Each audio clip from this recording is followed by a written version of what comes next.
Word order in Japanese may look and sound strange at first to native speakers of SVO languages like Icelandic and English. On the other hand, word order in English may look and sound bizarre at first to native speakers of SLV languages such as Japanese and Turkish. How could native speakers of SVO languages develop an understanding of word order in SLV languages and apply it to their language learning? And vice versa. The key to understanding the differences in word order lies in mirror images. Let's take a closer look into the language mirror, which leads to a better understanding of word order in English type languages and in Japanese type languages.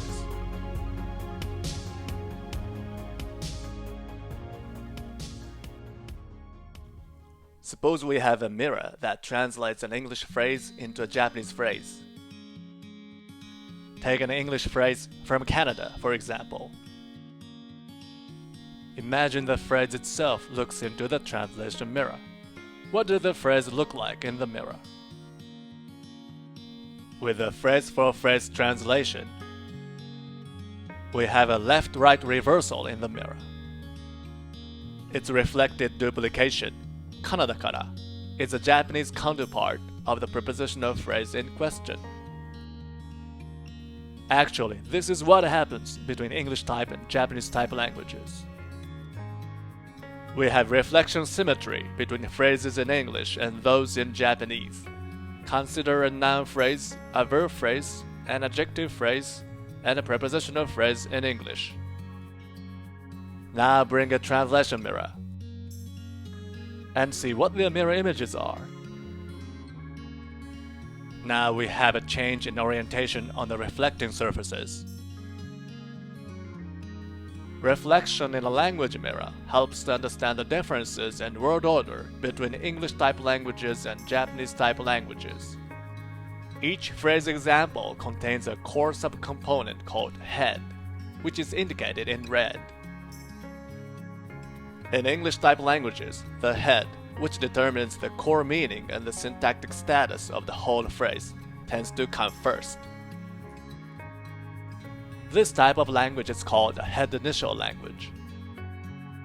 The opposite is true of Japanese-type languages, in which the head, the most important information, tends to come last. This type of language is called a head-final language.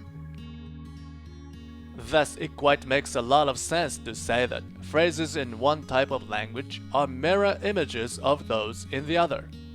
It is a very good learning strategy to know which type your native language and target language each belong to.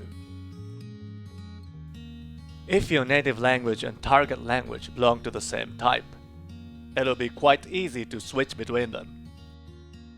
But if the two languages belong to the different types, what should you do?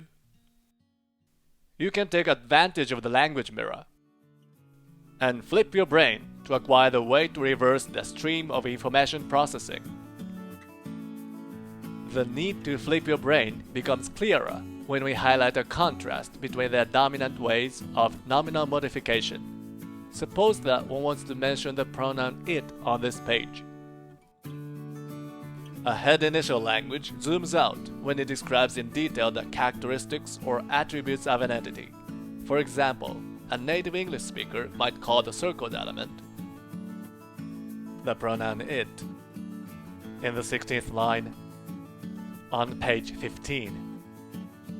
If your native language is head-final and your target language is head-initial, you should foster your second language self inside, who is well trained to expect the most important information first, less important information in the following, and the most peripheral information at the end of the phrase. Head-final languages such as Japanese and Turkish use the opposite zooming in strategy. If your native language is head-initial and your target language is head-final, then you need to form a second language self inside, who is accustomed to expecting the most supplementary information at the beginning, less peripheral information in the following. and the primary information at the end. Now you've got the knack of word order typology with the aid of the language mirror that flips images left to right. Thanks for watching, and I'll see you in the next video.